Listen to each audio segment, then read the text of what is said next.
to the world. Subscribe now to the Hot 97 YouTube channel. It's Ebro in the Morning with Laura Stiles and Rosenberg. Oh, I'm excited for this. This is a conversation I'm legitimately excited for.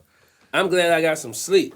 By the way, I can tell you got some sleep. By the way, we got Currency and JD in the building. Yeah. Currency looks bright-eyed and bushy-tailed. I feel like that. JD looks like last night he was sipping on something. Nah. I actually went to sleep last night. Really? But you know, I think this is the third day of us being up this early. When you've been Jermaine Dupri for as long as you have, what time do you normally have to wake up? What? You've been Jermaine Dupri for a long time, bro. Yeah. Since you were hold on. You've been Jermaine Dupri forever. You've been JD forever too, practically. Yeah. What on the average? When do you wake up? When do I wake up? Yeah. I want to know what it's like trying to be rich. When do you decide you feel like waking up? I mean, I don't usually go to bed till like 5:30, 6 o'clock in the morning. In the studio or just because you're hanging out? Yeah, in the studio normally. That's usually my hours to go to sleep. So I mean, the phones is ringing at 10 o'clock, 11 o'clock. So it's not really like I sleep from like 5 to 10. And then do you catch a nap later or are you just doing 5 hours a day? I might catch a nap for about 30 minutes somewhere. Charge you up for the rest. Yeah. Rest of the day. You know, and at 30 minutes, I dream that I'm sleeping for 8 hours. Right. And then by the end, you feel like you're good. Then I'm ready. That's right. Currency, what's your, since we brought this up, what's your average sleep night? How many hours of sleep? 3-4 hours. Come on. Yeah. That's when I can't take it anymore, I end up just falling asleep. But then I get up, I always think I hear my son. Like no matter where I am. How old's your son? He's 4. But I always think I hear bro. Like right around like 6:30. Even if you're in a hotel? Yeah, for sure. I hear him like, bro, like yelling, and I'm like, oh yeah. And then I get up and I'm like, oh shit. And I can't go to sleep again. It's so over. It's just on. You jumped up. Yeah. So for people who may not know, you guys have an EP dropping. Yeah, man. We got a few. We got a few dropping. We talking about one right now. But this is part one. Yeah. So JD, let me ask you, before Currency did the So Def thing a couple years ago, how were you familiar with Currency? Because you guys were operating in completely different spaces for your entire career. Yeah. You know, I mean, I'm a hip hop guy, so I mean, you know, it's been paying attention to. I really was into Currency more when it was him and Dame, right? And I didn't really A whole nother time of life. Yeah. That's when I really was paying attention to it because I was like, where did this guy come from? And how did him? And I was probably like how y'all look, looking at us. I was like, how the hell did Dame get hooked up with Currency? Right? Because That's very funny. For real, Dame Dash being connected to somebody from New Orleans just didn't seem like. It just seemed like where did this come from, right? That's what I was thinking. But I had been, you know, hip to him, but I also was understanding that, you know, the world that he was in compared to the world that I guess I'm in, they really are separate and it's really different. You know what I mean? And I always take, you know, I'll be watching a lot of battle rappers and I watch how interesting it is. I mean, I'm always interested in how separate this world is. Like, and I'm trying to always try to figure it out. So I've been up on him for a minute. No, it's wild how split the hip hop worlds are. You know, and Currency, you're almost like one of the faces of what like that hip hop. I was shit. like trying to draw the line in the sand the whole time that I came in. It was like, yo, like we not doing that. You know, that was a decision. And I needed to make sure people knew that because of the situations that I had stepped away from. So I was like, now, you know, trust me, I don't want anything that's close to that. I did that. I want to do this shit. You know? So let me ask you. So now you guys you're going through the whole promo thing, everything. Now you've done that a million times. Yeah, but it how woke up. what's that, muscle memory? Yeah. Like I remember like my way through some of these spots and Right, shit. right. Yeah, so it's cool. Like as soon as I saw you, I was like, oh yeah. Come on. That's what it I know how to do this. I know how to I've do done this before. Yeah, it's all good. But how different is it? Do you feel the noticeable difference from having Yeah. a big mainstream guy like JD next to you? For sure. I don't have to carry the bulk of the interview with them like Googling information about me in real time, finding out about me while they're asking me. You know what I'm saying? Yeah, That's out of the way.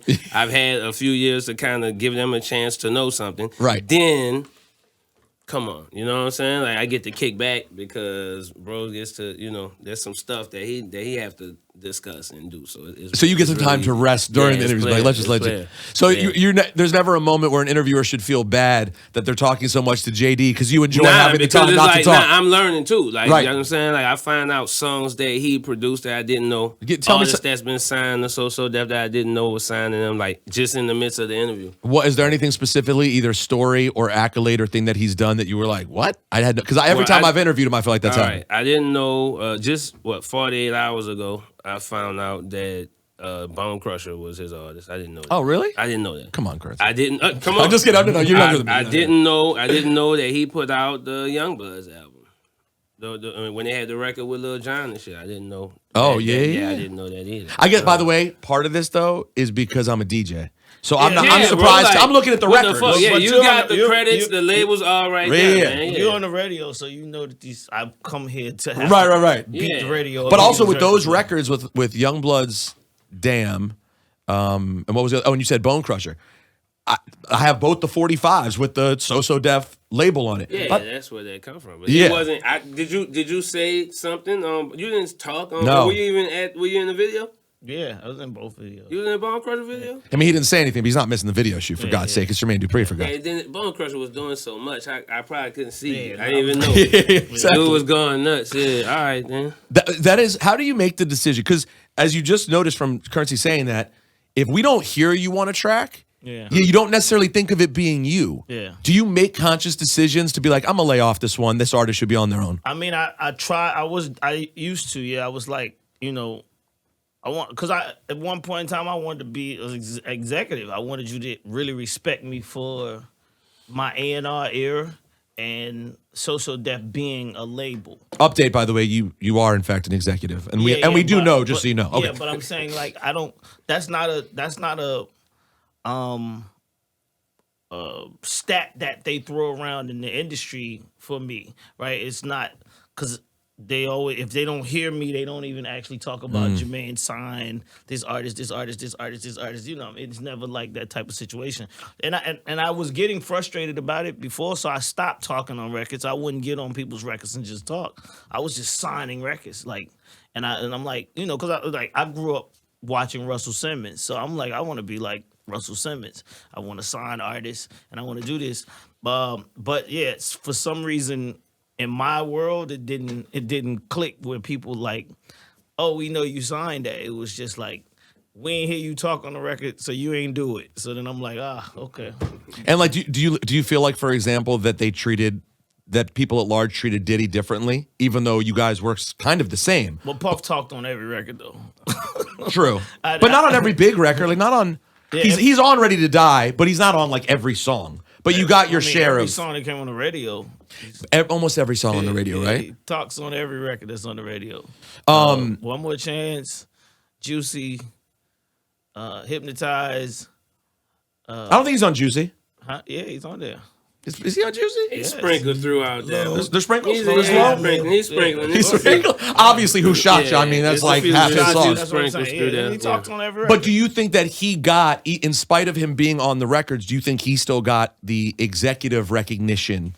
Yeah, because I didn't. I came in as an entrepreneur at 17. It's so crazy. Right?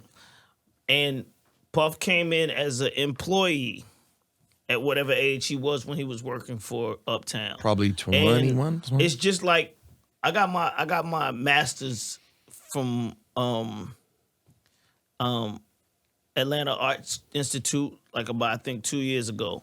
And when I got my master's, when they gave me my master's degree, I realized that school and going to school and things like that, it's like a universal language that more people have more conversation about if you go down that road, right? And I feel like since I didn't go to college and I'm a high school dropout, a lot of people didn't have a lot of things to talk to me about. I mean, they didn't throw me in the conversation where it's like, if you go to college, it's like automatically like, oh, you know what I mean? It feels like it's a lot of college talk. It's a lot of other things going on. So I feel like that's where I feel like our careers. That's interesting that because of Puff's time at Howard, he got talked to in a certain way. And it probably got made, but remember, so many of Puff's relationships started at Howard too. Yeah, and that Howard connection between, when you meet people from HU who,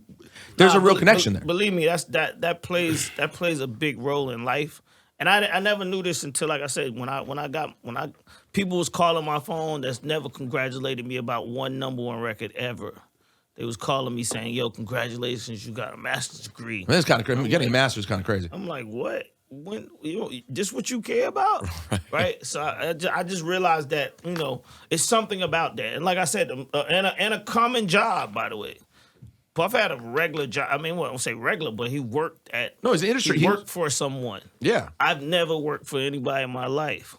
It's a different, not like that. No, it's a different approach. And he worked for a pretty legendary. Andre Harrell is. Yeah.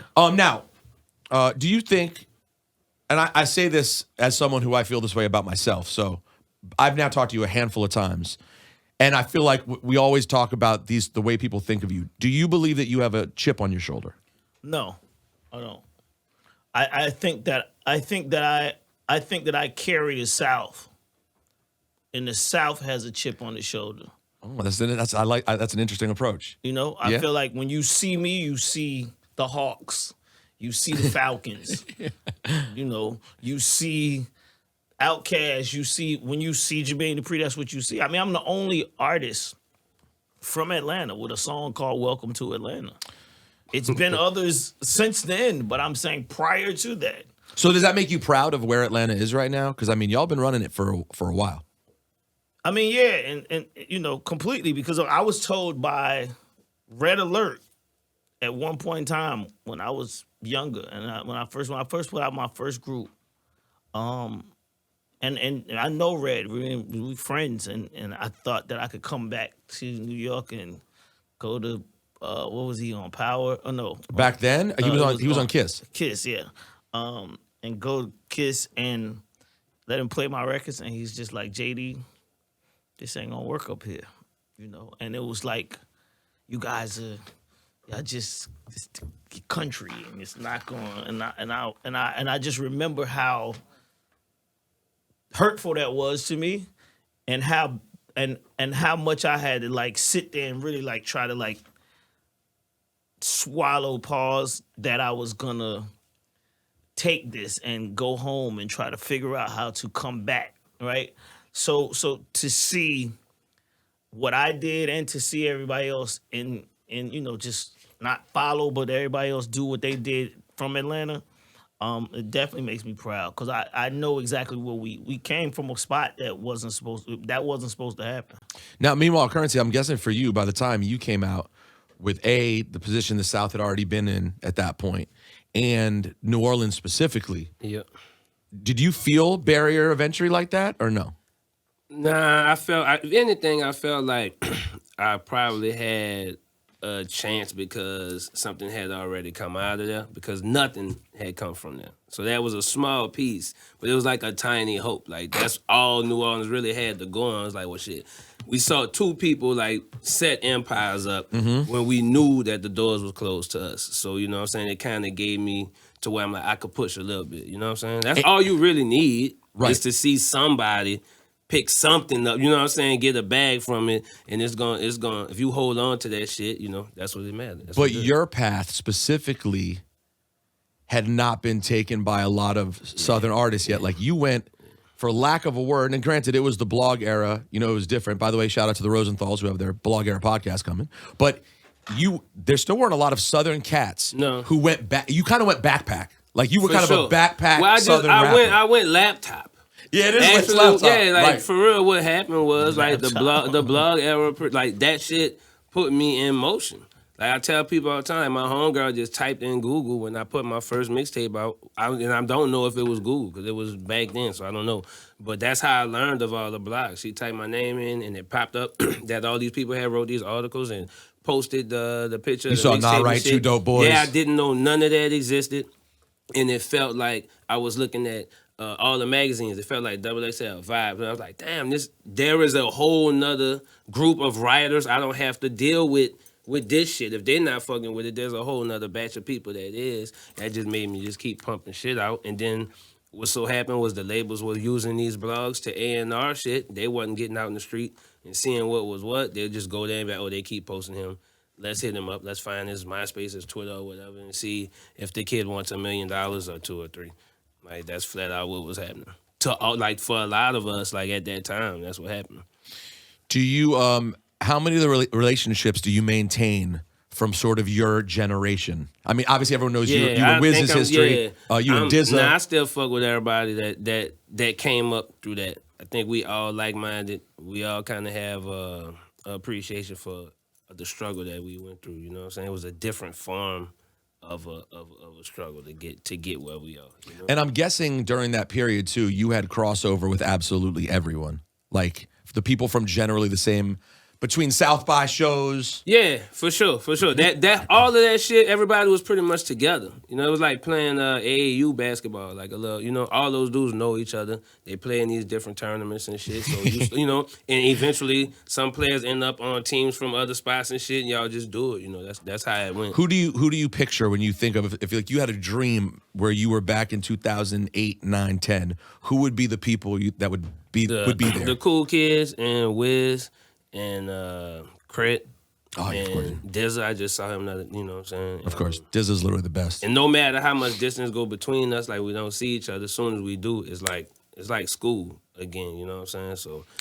So would you consider Mac to be the next generation after you? Like the next, because Wiz was Nah, because Mac was younger than us, but he was right with us. You know what I'm saying? Like I showed him hella instrumentals, like records. I played Kid Frost, La Raza for him and shit, like in the hotel one day. He's like, bro, you know all the songs ever created. You know what I'm saying? It was like I was digging through the crates, but I really wasn't. I was just like this joint, just playing shit off iTunes that That's he had so interesting because he ended up, as he kept growing up, having such a good ear for that for stuff. sure. I know. And that's why we stayed in touch, you know what I'm saying? Like you would send him I shit. know for sure, like, you know what I'm saying? I put him on to a lot of sounds like but you have to have the ear to recognize that shit. So that say something. When he sat in the room and listened to oldies that whole time instead of going and do some Mac Miller shit, because he was like 16.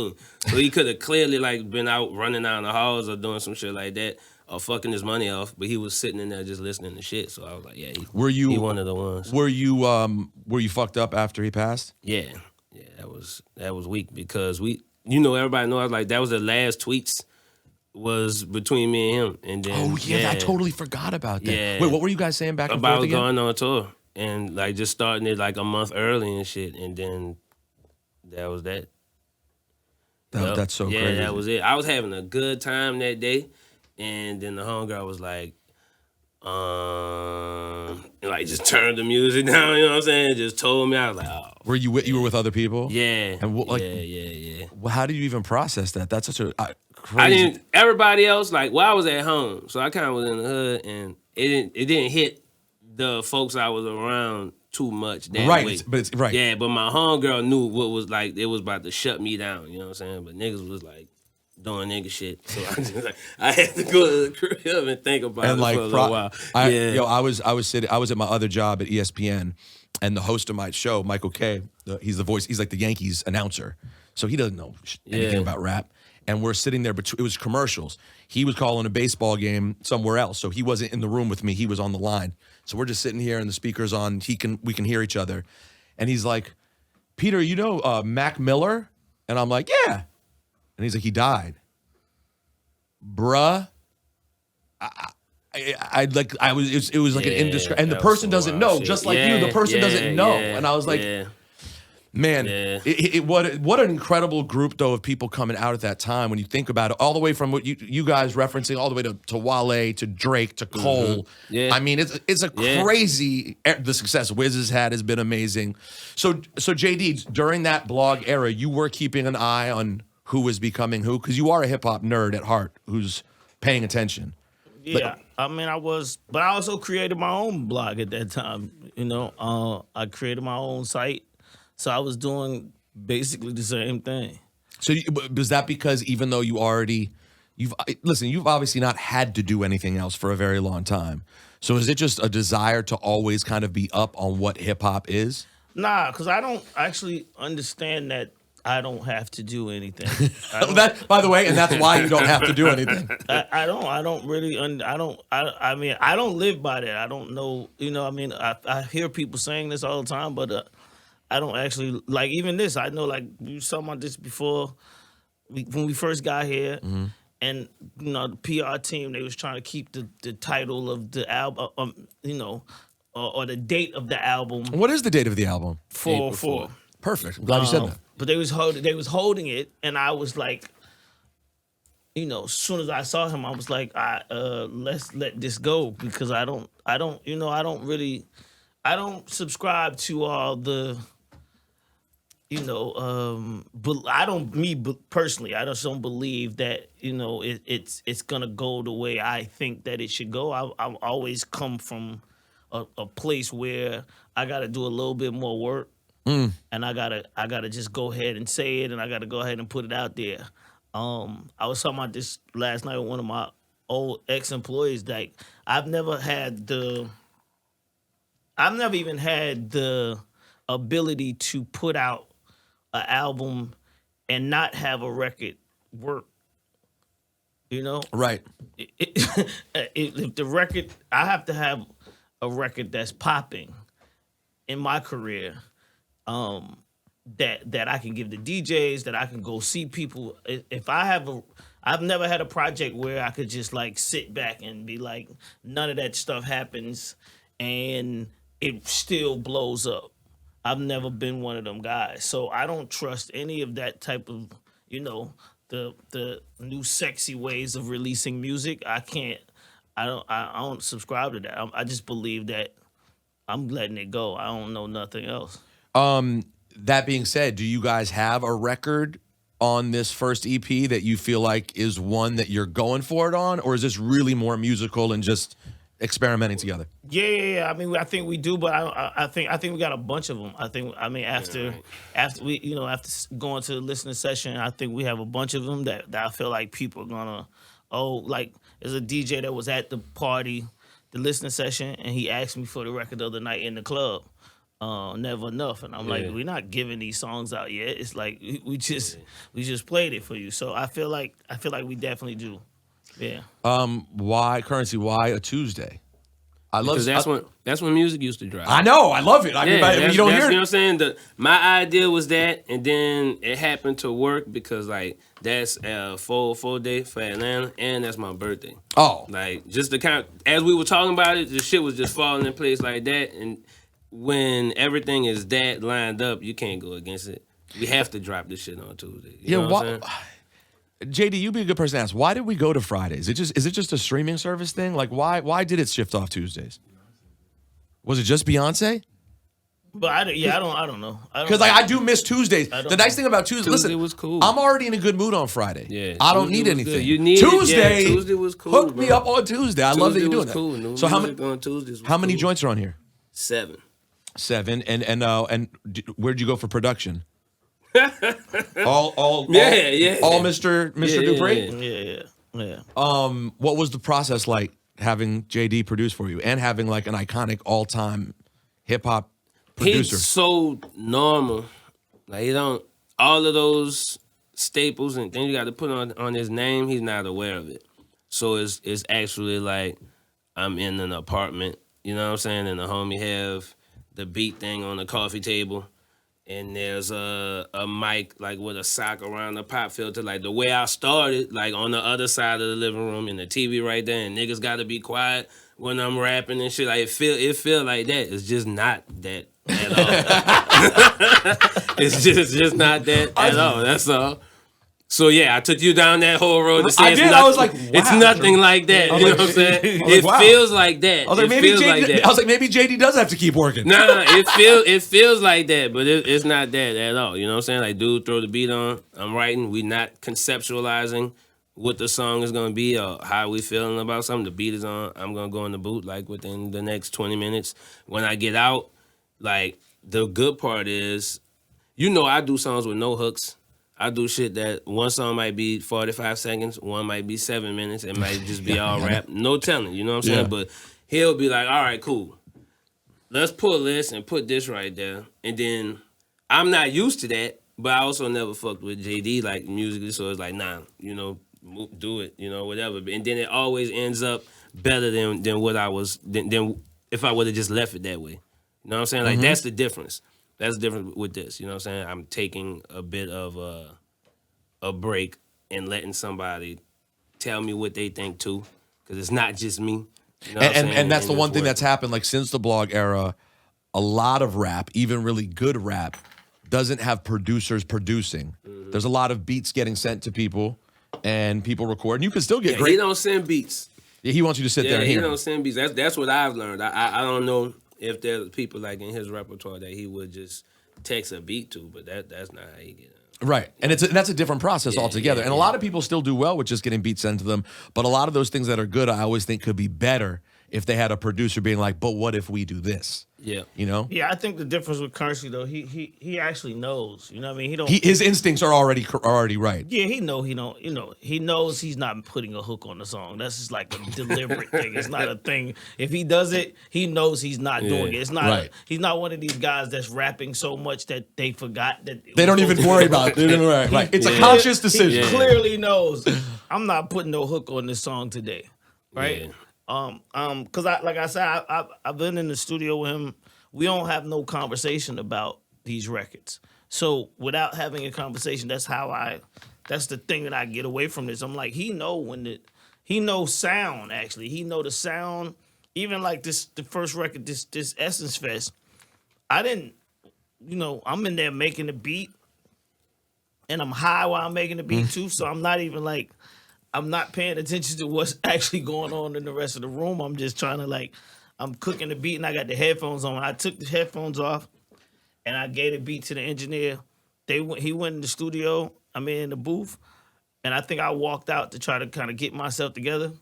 And and when I came back in, he had this hook and I was just like, oh, he knew exactly what to do to this song, right? And it's not, I feel like that's why he is who he is, and that's why he's continued to keep moving up that food chain from when you first seen him, because he knows when to rap, when to give you just a little bit, when to give you a hook and a little bit. He knows exactly when to do it. It's just, it's a lot of these guys that don't know that.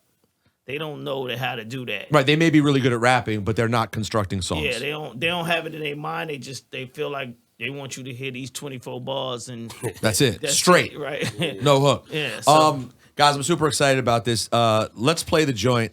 Let's play Essence Fest. Go for it. And the EP is out on Tuesday. Yeah, April 4th. 404 day and my birthday. Come on, support. Up and down. Yo, this is the combo we never knew we needed. JD and Currency. That's what everybody say, and that's what I realized too. I'm like, damn, like this is one of my best friends, and I never saw that coming. How long? So how long you guys been working together now? A year and some change. Yeah. That's crazy. And you talk every day. For sure. Like, we jam now. It's cool. That's pretty cool. Yeah, happy to see you guys. Happy about the project. It drops Tuesday. Jermaine Dupri Curren. Thanks, guys. Yeah.